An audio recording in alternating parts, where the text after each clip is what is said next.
세 가지를 말씀하시는데 제가 간단히 답변을 드리겠습니다. 첫 번째 질문이 이제 선별적 복지, 보편적 복지 어느 거냐고 하는데 결론을 말씀드리면 둘 다 필요합니다. 그 사업의 내용에 따라서 예를 들면 장애인을 도와준다거나 이런 거는 선별적 복지를 해야죠. 당연히 그걸 어떻게 보편적 복지로 갑니까? 그러나 교육 문제라거나 의료 문제라거나 이런 거는 누구나 하고 누구나 안 할 수 없습니다. 그렇잖아요. 군대 가서 밥 줄 때 보면은 다 그냥 군대에서 군대밥 주지. 너는 집이 잘 사니까 밥 사 먹어. 너는 집 잘 사니까 총은 네가 샀었어. 그러지 않거든요. 그래서 그 사안의 성격에 따라서 어떤 거는 보편적으로 해야 되고 어떤 거는 또 선별적으로 하는 게 마땅한데 어느 둘 중에 하나로 그냥 다 몰아쳐서 갈 수는 없다. 그런 말씀을 드리고요. 예, 김영란법은 저는 우리가 불편할 거예요. 제가 그 비행기를 처음 탄 해가요. 외국 가는 비행기 처음 탄 해가 1996년이었어요. 그때 저한테 흡연석 줄까요? 금연석 줄까요? 해서 제가 파리를 가는데 그때 제가 담배를 피웠거든요. 그 가는 10시간 동안을 담배를 안 피운다는 건 상상할 수가 없었어요. 그래서 흡연석 달라고 했어요. 그래서 저는 흡연석 달라고 하는 비행기 저 뒤에 그냥 가둬놓고 그냥 가게 하는 그런 건 줄 알았는데 중간에 있더라고요. 물어보니까 제 앞에는 금연석이고 저는 흡연석이에요. 근데 카텐도 없어요. 20년 전에 그렇게 살았습니다, 우리가. 지금 그렇게 살라 그러면 그렇게 안 살죠. 못 살죠. 택시 안에서도 담배 피웠어요. 새마을호 안에서도 담배 피웠어요. 지금 그렇게 안 삽니다. 김영란법은 이제까지 살아온 방식으로는 굉장히 불편한 법이에요. 그러나 그 법은 금방 적응됩니다. 적응되고 우리 사회가 우리가 아는 선진국식으로 맑아지는데 저는 크게 도움이 되리라고 믿기 때문에 일단 그 법 시행하면서 어느 만큼 우리가 빨리 적응하는가를 한번 볼 필요가 있다. 저는 그렇게 기대를 갖고 있고요. 마지막으로 이제 말씀하신 부분이 사회 안전망인데 그거는 제가 우리 사회의 치안이 말씀하신 그런 여러 가지 문제가 있는 건 사실인데도 전체적으로 보자면은 길거리에서의 어떤 안전 문제라거나 또는 마약으로부터의 어떤 보호나 이런 면에서는 다른 나라들에 비해서는 꽤 안전한 편인 것도 사실입니다. 밤에 그나마 우리나라도 위험한 것들이 많아졌지만은 그나마 이렇게 남자든 여자든 이렇게 그 대로를 활보할 수 있는 점에서는 좀 좋아진 면은 있는데 그 대신에 이제 좀 무차별 범죄 같은 것들이 최근에 늘어나서 걱정들이 이제 많아지고 있습니다. 그래서 이 부분에 있어서는 예방 효과와 그 다음에 사고와 미연에 예방하는 효과와 그 다음에 날 가능성을 줄여내는 그런 좀 신속 대응의 그런 차원에서의 접근이 필요하고 이 부분에 대해서는 저는 여야를 떠나서 진보 보수를 떠나서 사회적 노력이 굉장히 중요하다고 생각하고 있습니다. 선거제도를 바꾸는 것은 여러분들도 다 짐작하시겠습니다만은 말처럼 쉽지가 않습니다. 다른 나라에서도 그거 한번 바꾸는데 30년, 40년 걸린 나라들도 많고요. 그리고 쉽게 볼 문제는 아닙니다만 그래서 제가 나름대로 비법이라고 이제 연구해서 또 다른 분들에게 의사까지 이제 타진하면서 생각해낸 것이 대통령 선거를 계기로 해가지고 힘을 모으자. 그리고 또 국민들에게 미리 공표를 해서 왜냐하면 갑자기 또 이거 국민투표하면은 성사도 안 되거든요. 그래서 대통령 후보의 공약으로 내걸어서 국민들의 지지를 받고 또 정치 세력들의 힘을 모으고 이 두 가지를 가지고서 1년 이내 임기 초반에 밀어붙이자. 이게 그나마 가능한 방법이 아니겠냐라는 게 저희 생각인데 만일에 이게 안 될 경우에 어떻게 할 거냐. 안 될 경우에는 선거제도 개혁이 더 많은 시간이 요할 수 있습니다. 저희 플랜 B는 뭐냐. 저는 선거제도가 개혁되어야 된다고 보긴 하지만 모든 게 우리 뜻대로 되는 게 아니기 때문에 최악의 경우 정권 교체도 안 되고 선거제도 안 바뀌면 그건 뭐냐. 저는 그래도 다음 선거에서 정의당은 20석 만들 겁니다. 만들 겁니다. 예. 그리고서 반드시 이빨이 안 되면 잇몸무라도 물어 뜯어야죠. 그리고 저는 자신 있습니다. 예. 자꾸 웃으시면 제가 20석 만들어서 보여드리겠습니다. 어떤 제도로 바꿀 수 있느냐. 저희가 그거를 바꾸는 거를 요청하려면 어디에다 어떤 루트로 하면 되는지. 예. 선거제도는 법률로 되어 있습니다. 공직선거법이라는 법률로 되어 있기 때문에 아주 구체적으로 말씀드리면 결국 그 법을 바꿔야 됩니다. 근데 법을 바꾸는 것은 국회고 국회의원들입니다. 근데 국회의원들에게 맡겨놨더니 지금도 정치발전위원, 즉 정치발전특위라는 걸 만들었고 과거에도 정치개혁특위라는 게 만들었고 바로 지난해에도 작년에도 그게 만들어졌습니다만은 여론에 못 이겨서 만들 선거제도를 고칠 것 같지만은 서로 간에 합의가 안 됐다는 이유로다가 번번이 실패를 해왔다는 거죠. 그래서 제 얘기는 뭔가 하면은 그 법을 고치는 곳은 국회지만 국회에만 맡겨서는 잘 안 고쳐질 것 같다. 그러면 무슨 방법이 있느냐? 국민투표를 통해서. 왜냐하면 선거제도는 누구를 위한 제도입니까? 국회의원 당선자를 위한 제도가 아니라 국민을 위한 제도잖아요. 국민이 직접 정치를 못하니까 국회의원을 뽑아서 위임을 시키는 건데 그때 어떤 방법으로 국민이 권력의 대한민국 헌법 제1조 2항이 뭡니까? 모든 권력은 국민으로부터 나온다는 거잖아요. 국민으로부터 나와서 국회의원을 뽑는 거니까 국민으로부터 나온 권력이 국회의원을 뽑는 그 절차를 국민들이 정하자라는 거죠. 선거제도는 국민들을 위한 제도니까.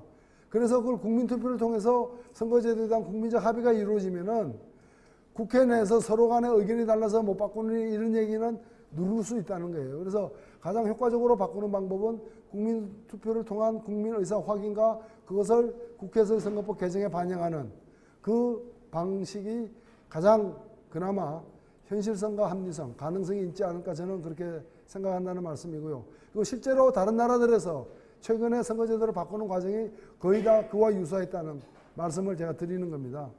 드리는 거고, 두 번째는 뭔가 하면은 이제 투표한 곳에서 개표하면은 아마도 염려하시는 것과 같은 그런 선거 투개표 부정이 확률상 더 적어 보이는 건 사실입니다. 투표함을 이송하는 것도 아니고 하기 때문에. 문제는 투표하는 곳이 너무 많다는 거예요. 지금 예를 들면은 현재 지금 보면 투표한 곳을 뭐 제가 정확한 수치는 모르지만 한 20곳 이상에서 투표한 걸 모아가지고 한 곳에서 개표를 하는데 개표하는 시설은 보다 더 엄격하고 돼 있는데 그럼 20곳에서 다 각각 투표를 하려면은 엄청난 이 시설이 드는 그래서 관리 감독이 잘 안 되게 되면 오히려 개표가 더 위험해질 수도 있는 그런 사실 문제가 있습니다. 그래서 지금도 사실 일부 선거에서 투개표 과정에서의 불신이 아직도 남아있는 부분들이 사실 있기 때문에 투개표 과정에서 공정한 관리를 통해서 국민들의 신뢰를 더 높일 수 있는 그런 개선은 필요하지만 그래서 뭐 개표 장소를 좀 더 분산할 수는 있지만 모든 곳에서 투표한 곳에서 바로 개표하는 것은 좀 힘들 것이다. 다만 일본이나 미국처럼 투표하는 곳을 오히려 지금보다 더 많이 만드는 것은 필요합니다. 그래서 일본만 하더라도 예를 들면 우리는 투표하는 날에 설악산에 놀러 갔다. 근데 그곳에서 바로 서울 강동구에 있는 자기 지역 국회의원 투표를 할 수가 있습니다. 일본 같은 경우에는. 그런 것들이 가능해지는. 그래서 주민들도 안 옮겼지만 우리 아이가 어느 지역에 있는 대학교 다닌다. 거기서도 투표할 수 있는. 그리고 큰 공장 안에 예를 들면 미국 같은 경우에는 월마트다 뭐 이런 거 앞에마다 다 투표소가 다 있어가지고 투표날 이전 며칠 전부터 다 거기 들어가서 자기 투표를 갖다가 하는 그런 식으로 해서 국민들이 투표하기 더 편리해지면은 투표하는 분도 더 많아지고 그러면은 더 성숙한 민주주의가 될 수 있다는 점에서 한번 우리가 좀 제도 개선을 해볼 필요가 있다 생각됩니다.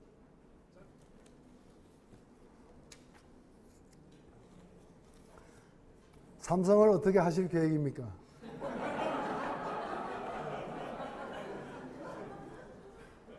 제가 삼성을 어떻게 할 계획이 있는 줄 어떻게 아셨죠?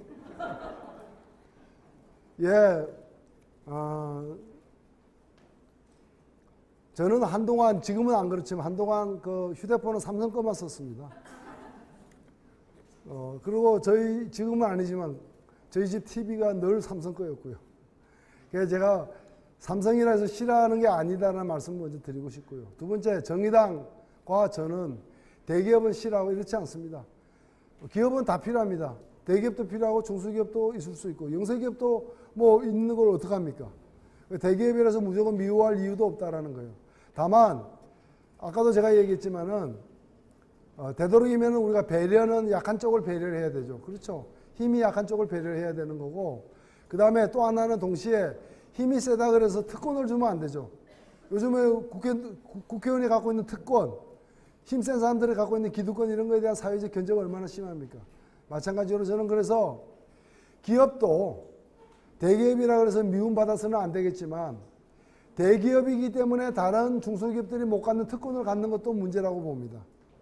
우리나라에만 허용되는 대기업의 특권이 뭐냐? 재벌입니다. 재벌은 달리 문제가 커서 문제가 아니고 다른 나라는 재벌이 없습니다. 재벌이. 왜? 재벌은 금지되어 있기 때문입니다. 재벌이라고 해서 대기업의 집단, 기업 집단에게 주는 특혜를 법으로 금지하고 있습니다.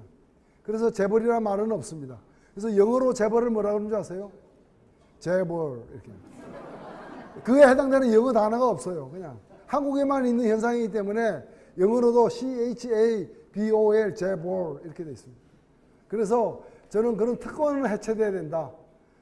삼성이든 뭐 금성이든 화성이든 간에 뭐 일체의 특권은 없어야 되고 기업끼리 공정한 경쟁을 보장돼야 된다는 그것이지 뭐 삼성에 대해서 특별하게 원한 관계에 있는 건 전혀 없다 말씀을 드리고요.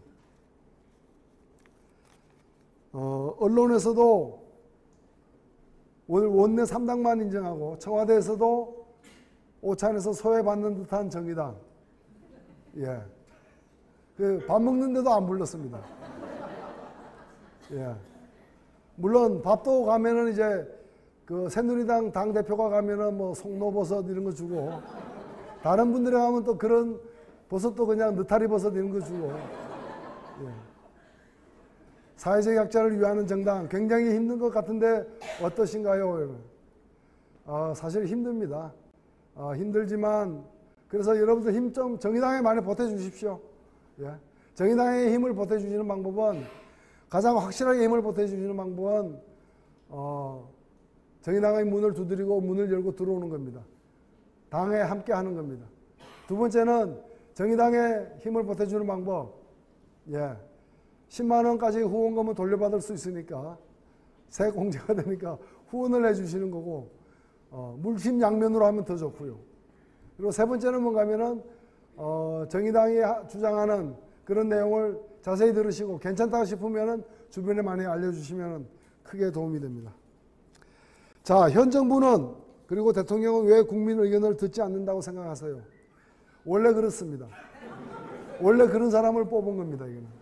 그래서 잘 듣다가 어느 날 안 듣는 게 아니라 원래 그런 분을 뽑았기 때문에 할 수 없다, 이거는. 물건을 잘못 산 거다, 이렇게 생각합니다.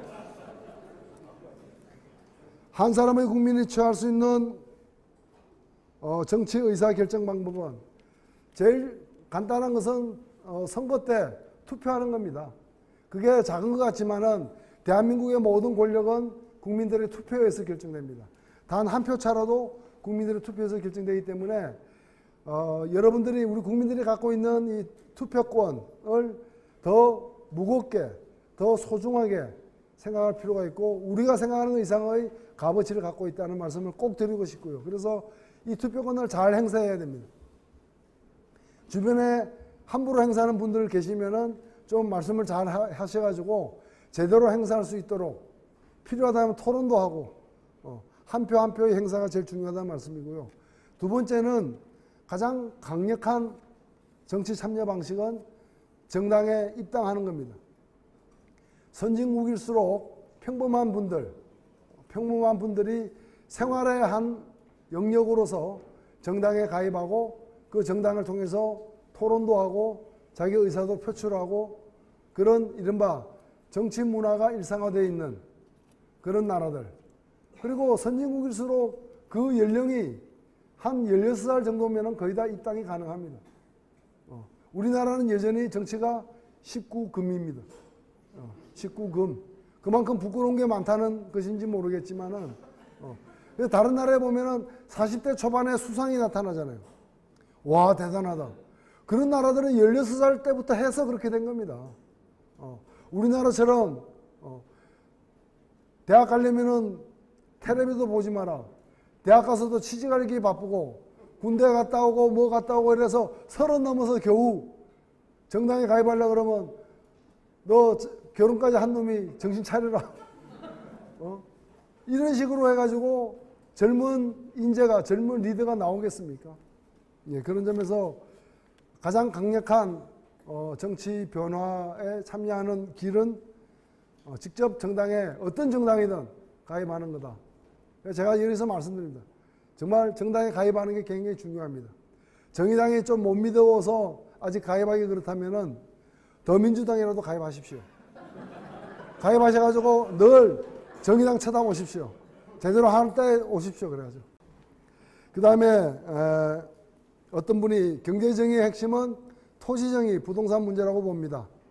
노무현 정권에서 만들어졌던 정부서의 취지와 비슷한 부동산, 토지에 대한 중과세에 대한 입법 계획이 있으신지요? 이에 대해서 어떻게 생각합니까? 예, 저는 뭐 제 생각과 크게 다르지 않습니다. 크게 다르지 않고 저는 뭐 정부세도 뭐 세부적인 어떤 세율이라거나 적용 대상에서는 좀 토론의 여지가 있습니다만은 이것을 다시 되살리는 것도 훌륭한 방안이라고 생각되고, 더불어서 뭐 사회복지세를 신설한다거나 아니면 과거에 이제 지금도 여러 나라에서 시행하고 있는 부유세와 같은 그런 새로운 어떤 세금 제도에 대한 도입 등 해서 경제정의를 조세정의를 통해서 경제정의를 넓혀가는 것이 중요하다고 생각합니다. 예, 고맙습니다.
한 뼘이라도 꼭 여럿이 함께 손을 잡고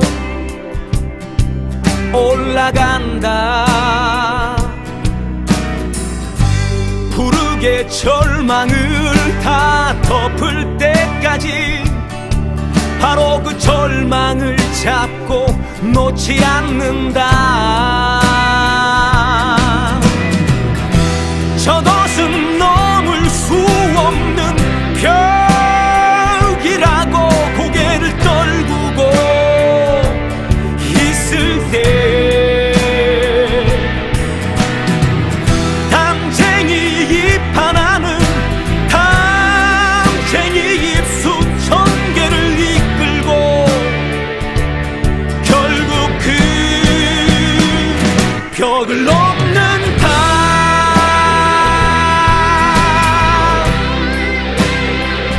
벽을 넘는다.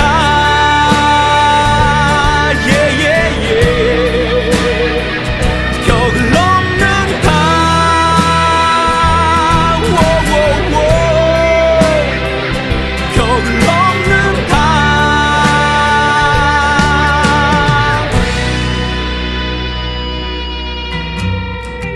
저것은 벽, 어쩔 수 없는 벽이라고 우리가 느낄 때 대담쟁이는 말없이 그 벽을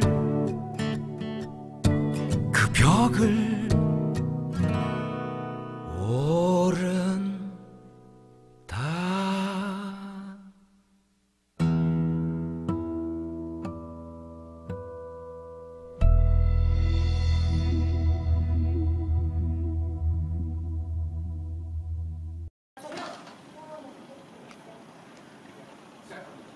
머리에 성남꽃을 꽂고 내가 죽으면 머리에 성남꽃을 꽂고 나도 죽어서 나 죽는 바람에 내가 놀라서 깨어나면 깨는 서술에 나도 깨어나서